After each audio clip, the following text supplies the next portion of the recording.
We have had the technology to create, control, and steer hurricanes for decades.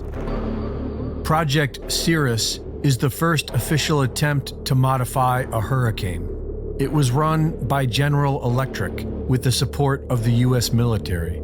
The official theory was that by changing the temperature outside the eye wall of a hurricane, which they did by seeding the clouds with various compounds such as silver iodide, a decrease in strong winds will result.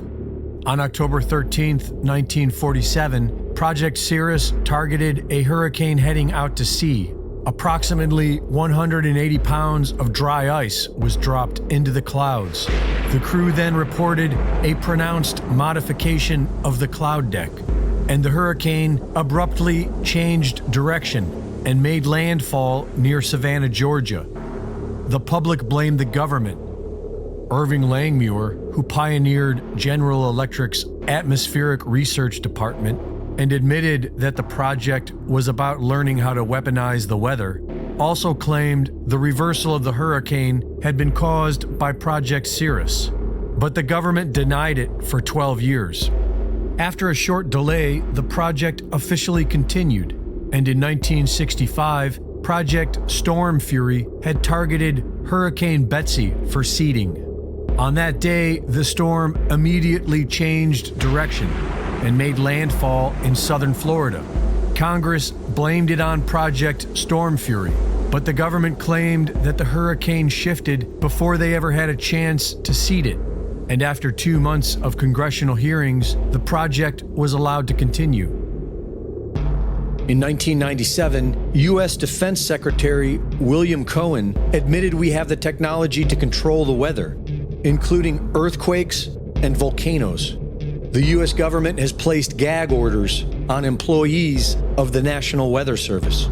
In October of 2012, after Hurricane Sandy weakened to a tropical storm, microwave imagery shows a thick red beam immediately followed by Sandy growing into a Category 1 hurricane and taking an unexplained left turn into New Jersey.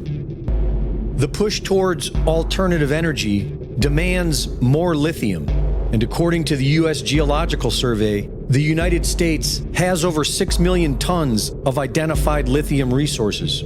The majority of this lithium has been identified in Kings Mountain, North Carolina. Kings Mountain is believed to have one of the largest resources in the world, but the biggest problem is that people live there, and they don't want their quiet towns turned into lithium mines.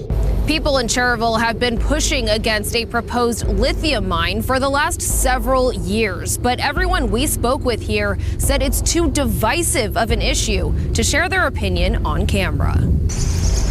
Cherryville is a small, quiet town. I think that's good that we keep it small. So quiet, many don't feel comfortable speaking out against Piedmont Lithium's proposed mining operation nearby. I think we're a silent majority.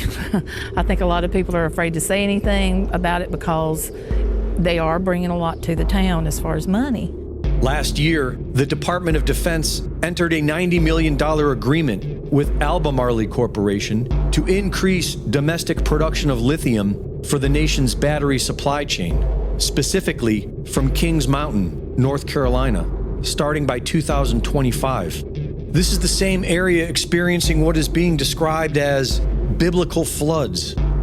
While the federal government spends billions on foreign wars and illegal immigrants, they simply cannot be bothered with the health and well-being of the American people, especially those living on coveted mineral-rich land. Reporting for InfoWars, this is Greg Reese.